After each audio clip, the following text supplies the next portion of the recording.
Bismillahirrahmanirrahim. Assalamualaikum warahmatullahi wabarakatuh. Alhamdulillahirabbil alamin. Allahumma shalli ala sayyidina Muhammad wa ala ali sayyidina Muhammad.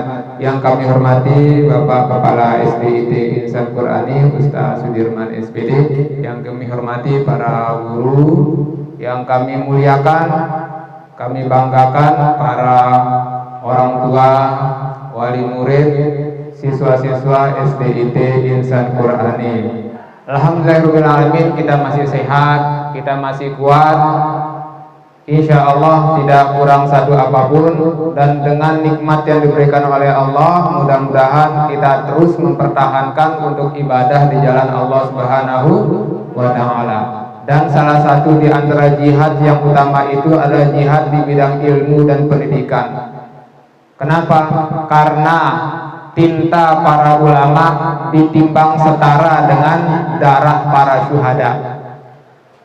Siapapun yang terlibat di dalam perjuangan ini, maka dia dinilai sama dengan orang-orang tersebut. Mempersiapkan untuk pertempuran sama dengan mujahid di medan pertempuran. Karena itu mempersiapkan anak-anak untuk belajar, untuk mondok, untuk hafal Quran, setara dengan tinta para ulama dan setara dengan darah para syuhada. Siapapun yang terlibat di dalamnya, maka pahalanya akan jauh lebih besar. Kalaulah kita membantu orang lain, itu dinilai pahalanya luar biasa, lebih baik daripada itikaf atau bahkan sholat di Masjidil Haram sampai 100.000 kali lipat daripada masjid lain. Kalau kita membantu orang lain itu. Tapi kalau kita membantu keluarga kita sendiri, istri, suami, anak kita sendiri, itu jauh lebih besar pahalanya. Karena itu Rasulullah SAW pernah ditanya, ya Rasulullah, mana yang paling baik, yang paling lebih tinggi, yang paling jauh lebih maksimal? 1 dinar atau 1 dirham yang kita berikan untuk jihad di jalan Allah, 1 dirham yang kita berikan kepada pengemis, 1 dirham yang kita sumbangkan kepada bencana-bencana alam, dan 1 dinar yang kita suapkan, kita beri makan anak istri kita.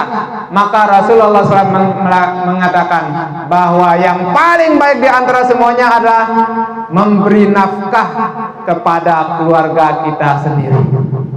Insya Allah Bapak Ibu sekalian, nafkah di bidang pendidikan dengan visi melahirkan anak yang soleh dan soleha, insya Allah memiliki pahala yang sangat besar. Dan mudah-mudahan ini menjadi amal jariah bagi kami, bagi bapak, bagi ibu, dan bagi kita semua, insya Allah.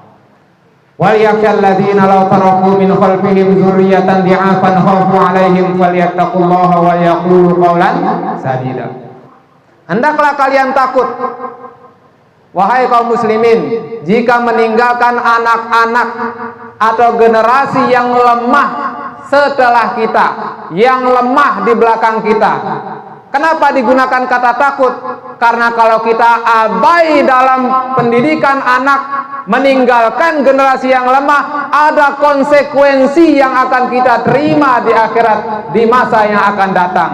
Sehingga kata ulama, seseorang di akhirat nanti tidak akan bergeser kakinya sebelum ditanya tentang beberapa hal. Dan pertanyaan utama adalah dia akan ditanya tentang anaknya dahulu sebelum ditanya tentang dirinya sendiri. Jangan sampai kita meninggalkan generasi yang lemah. Maka luar biasa, kami melihat sendiri perjuangan para guru, perjuangan para ustadz, perjuangan para orang tua selama masa pandemi yang luar biasa. Dan tidak bisa kita balas dengan hitungan materi. Kami sebagai guru, sebagai kepala sekolah, sebagai guru, ya, sebagai pengasuh pendidikan, mengaturkan ucapan terima kasih kepada ayah ibu yang sudah berkenan mengantarkan anaknya ke rumah Ustadz A, Ustazah B di kecamatan ini, di lokasi sana. Setiap hari kadang berubah-ubah. Insya Allah mudah setiap putaran roda sepeda motor atau mobil Bapak Ibu dinilai sebagai pemberat timbangan amal kebaikan kita. Setiap tetesan bensin yang Bapak Ibu keluarkan menjadi pemberat timbangan Bapak Ibu di akhir kelak. Dan mudah-mudahan sekali lagi ini menjadi amal jariah kita untuk bertemu dengan Allah Subhanahu wa taala. Amin ya rabbal.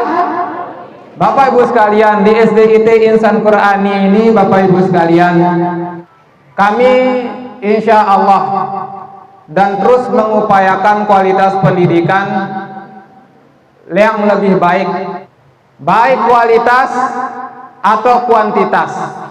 Dari sisi jumlah umpama, perhatian kami, belanja kami lebih besar kepada kualitas daripada fasilitas.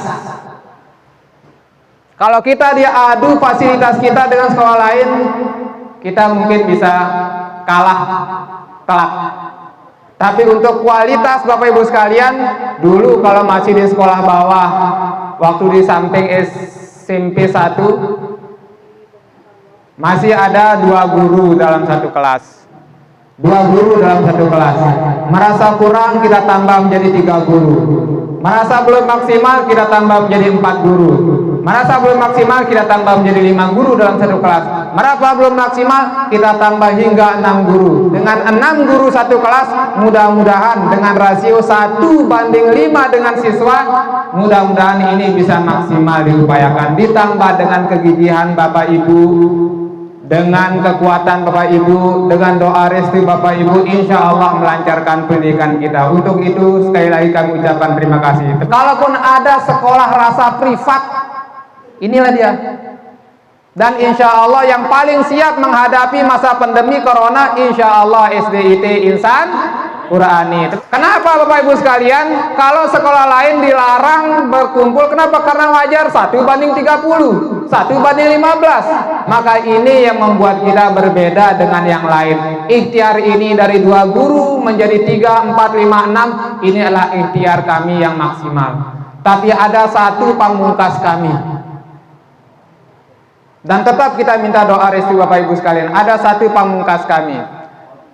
Bapak Ibu hanya mengantarkan anak pulang pergi dari rumah ke sekolah, dari sekolah ke rumah hanya sampai kelas 5 saja.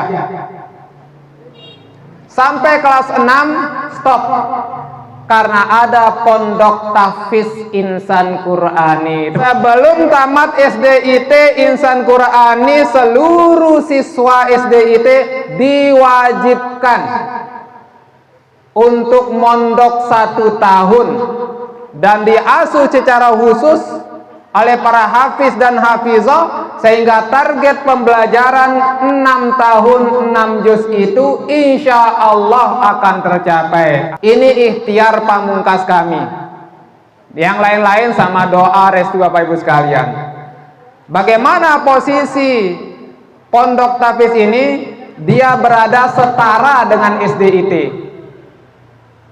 Bukan bagian langsung secara integral di bawahnya atau paralel di bawah SDIT, tapi dia langsung berada di bawah yayasan.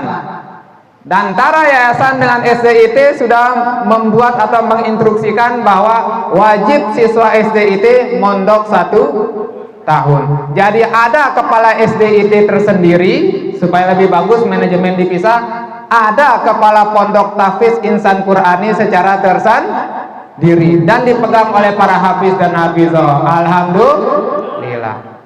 Pak, bagaimana anak saya sudah mencapai 6 juz Pak. Apakah wajib mondok? Wajib. Wajib. Kenapa? Karena kurikulum pondok itu tidak hanya hafiz Al-Quran. Kalaupun hafiz Al-Quran, belum tentu dia menjamin anaknya lulus dengan 6 tahun 6 juz. Meskipun dia hafal 6 juz, tapi realitasnya nggak ada. Nah, kalau di tempat kita kurikulum pertama 1 Al-Quran. Dia akan murojaah setiap hari 3 juz. Setiap hari wajib murojaah 3 juz. Juz yang dihafal apa? Hari Senin juz 30. Hari Selasa juz 29. Hari Rabu juz 1. Hari Kamis juz 2. Hari Jumat juz 3. Hari Sabtu juz 4. Senin, Selasa, Rabu, Kamis, Jumat, Sabtu. Berapa juz? 6 juz. Setiap juz 30 itu hari Senin 3 kali dibaca. Pagi atau setelah sholat subuh, murojaah 1 juz, juz 30. Siang atau asar, murojaah 1 juz, juz 30. Malam sebelum tidur, murojaah 1 juz, juz 30. 30 ini 3 kali. 29 ini 3 kali. 1 ini 3 kali. 2, 3, 4 masing-masing 3 kali. Kira-kira bisakah di rumah seperti itu? Baik. Fulan bin Fulan hafal Quran 6 juz, dites sama orang di SMP nanti. Ada tulisan 6 juz, tetapi dia enggak benar hafal. Maksud dan tujuan pondok itu adalah mewajibkan anak itu 6 juz. Kalaupun enggak tercapai, itulah sudah maksimal kami. Insya Allah. Karena itu kita tidak menganggap tenaga kita segala-galanya, strategi kita segala-galanya, kekuatan kita segala-galanya. Tidak. Malah yang paling utama yang kami andalkan di sini bukan kemampuan otak kami, bukan kemampuan tenaga kita, bukan kemampuan usaha kita, tapi kemampuan zikir dan doa setelah dan ibadah Bapak Ibu sekalian. Karena itu setiap acara kami selalu meminta doa Bapak Ibu sekalian sebagaimana yang disampaikan oleh Ustaz Sudirman tadi, agar Allah memberikan pertolongan kepada kita sebagaimanapun sibuknya kita di sawah, sebagaimanapun sibuknya kita di ladang, tapi Allah menitipkan rahmatnya ke dalam diri kita, istri kita, keluarga kita, anak kita, sehingga memudahkan dan melapangkan ilmu itu masuk ke dalam diri kita. Bukankah Allah itu sang pemilik ilmu? Bukankah Allah itu sang pemilik kekuasaan? Bukankah Allah pemilik segala-galanya dan dia berada di atas segala sesuatu? Maka kalau kita andalkan hanya otak kita, kekuatan kita, kesempatan kita, itu lemah. Kalau ingin anak yang soleh, maka orang tuanya juga harus soleh. Sholat 5 waktunya jangan terabaikan. Tepat waktu, lakukan dengan khusyuk dan penuh dengan penjiwaan dan perhatian. Insya Allah tanpa Bapak Ibu minta pun anak Bapak Ibu akan dipelihara oleh Allah. Bapak Ibu sekalian yang kami cintai karena Allah Subhanahu wa Ta'ala. Yang kedua, kurikulum kedua pondok ini adalah ibadah. Jangan sampai satu kita meninggalkan anak yang tadi lemah di bidang akidah, lemah di bidang ibadah, lemah di bidang akhlak, lemah di bidang skill dan kemampuan bertahan hidup. Karena tantangan hidup ini sekarang banyak Pak Bu, luar biasa. Paham-paham yang ya segala macam sudah berseliweran di mana-mana. Nah ini kita ada semacam kita berikan pemahaman. Oh ini yang ini pakai pendapat yang ini pakai pendapat yang ini, monggo. Kita harus jelaskan dia secara ilmiah. Oh ini dalilnya yang ini nah, ini dalil yang ini nah, sehingga kalau terjun di masyarakat, kalau mereka yang kunut, oh berarti mereka ngikut yang ini. Tolong jangan di bid'ah-bid'ahkan atau dikafir-kafirkan, karena memang kalau orang berkata kafir kepada saudaranya sama muslim, maka dia akan jatuh di antara dia atau kita yang mengucapkan. Itu resikonya besar.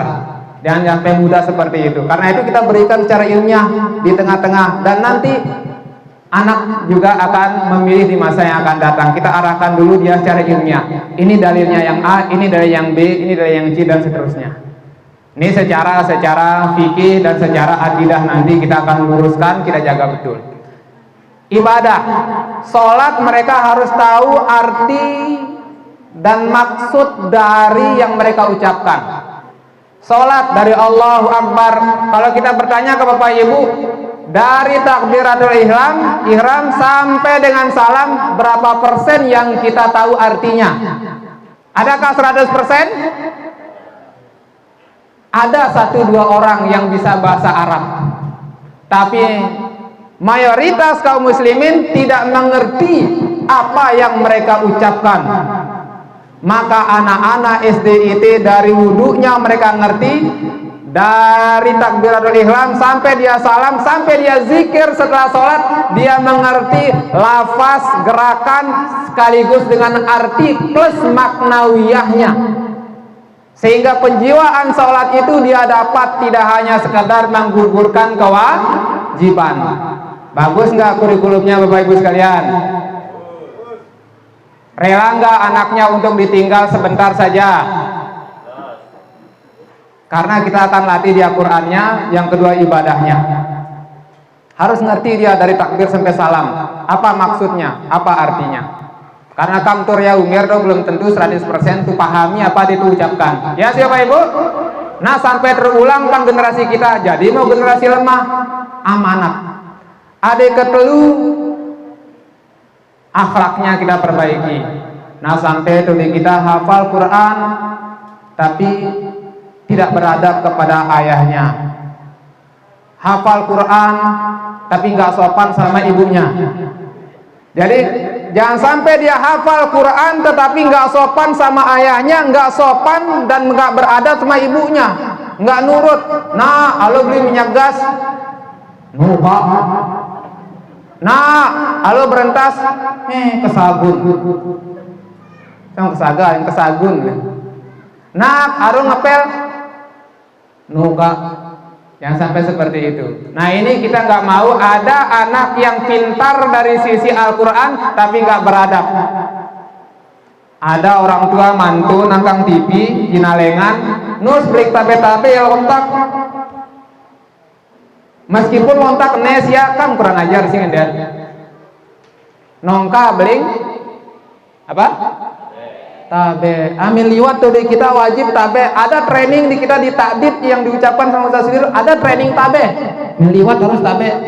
Tapi lemenda tabe sih untuk semawa ada.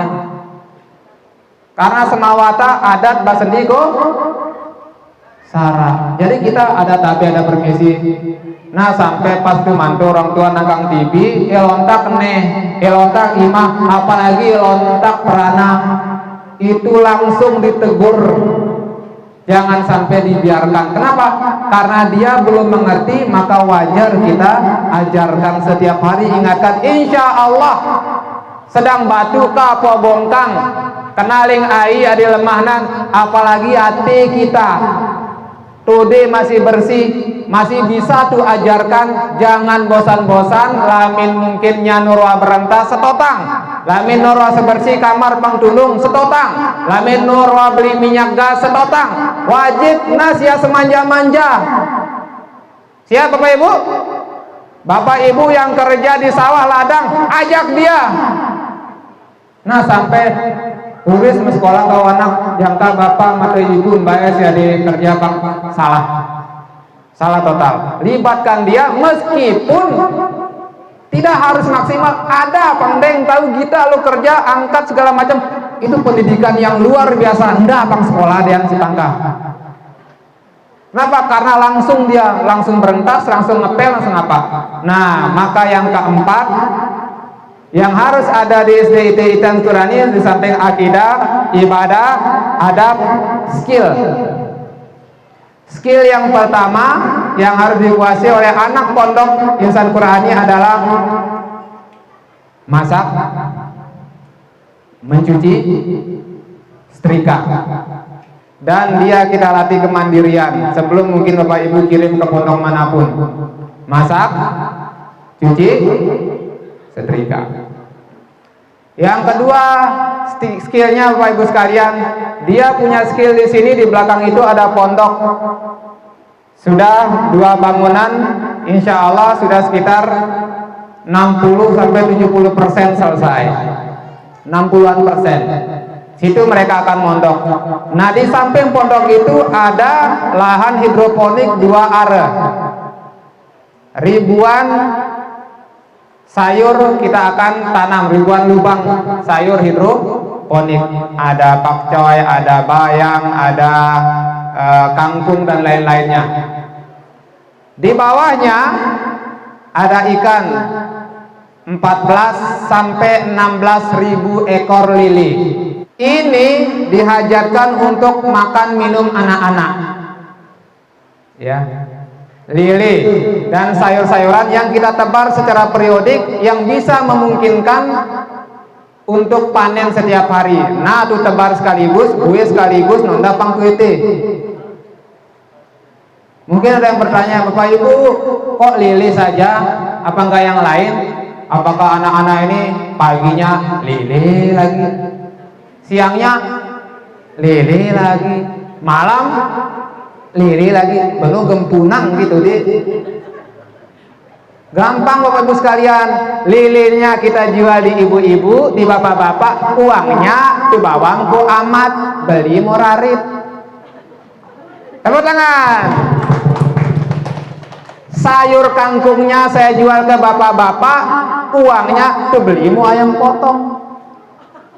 Tepuk tangan.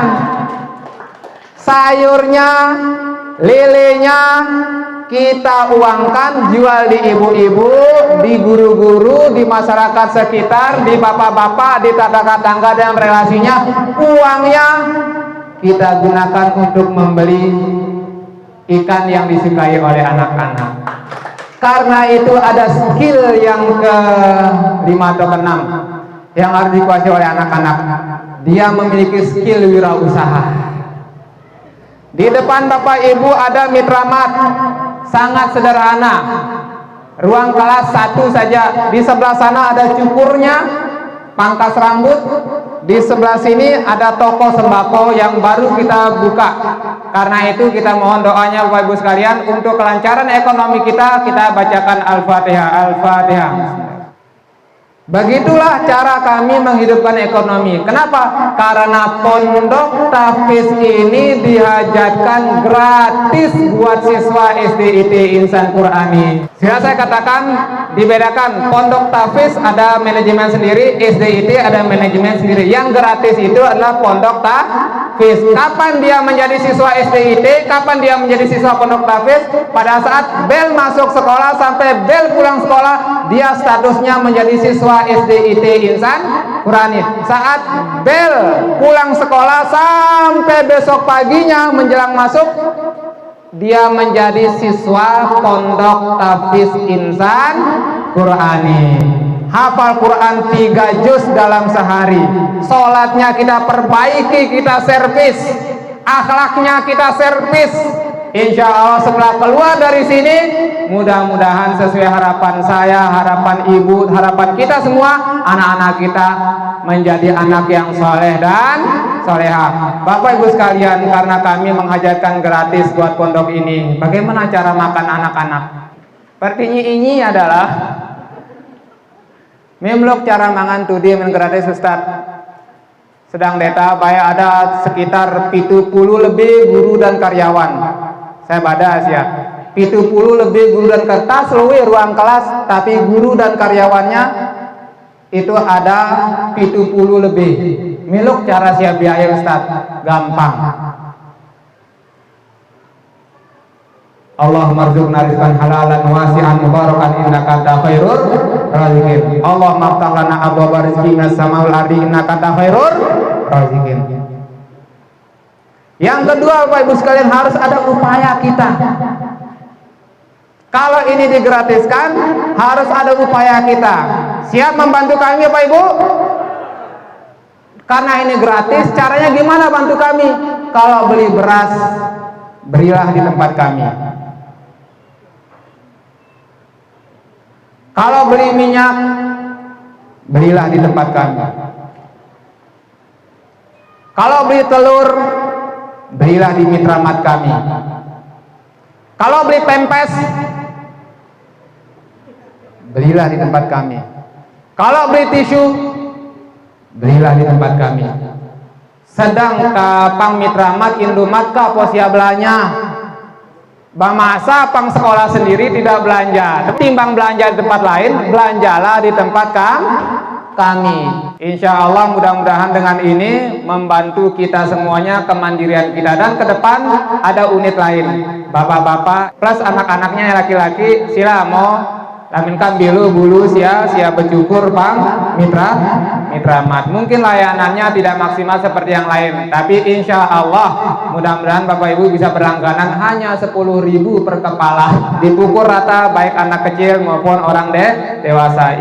Harapan kami Bapak Ibu sekalian, mudah-mudahan ini bisa meringankan kita semua, bekerja sama, karena dari kita, oleh kita, untuk kita semua. Lamin nu siap besahi di belakang kami. Ini harapan kami, karena pondoknya kita insya Allah ini subsidi, pondok gratis, subsidinya ini. Meskipun mungkin Bapak Ibu sekalian ada harga ya selisih 100-200, sia niatkan mau bawadan untuk penghafal Quran, lamin untuk penghafal Quran 10 huruf 10 pahala, lamin kabaca bismillah 29 sampai puluhan pahala, maka dia kalau dia hafal 1 juz insya Allah pahala diniatkan buat kita semua insya Allah. Wabillahi taufiq wa hidayah wa ma taufiq illa billah. Assalamualaikum warahmatullahi wabarakatuh.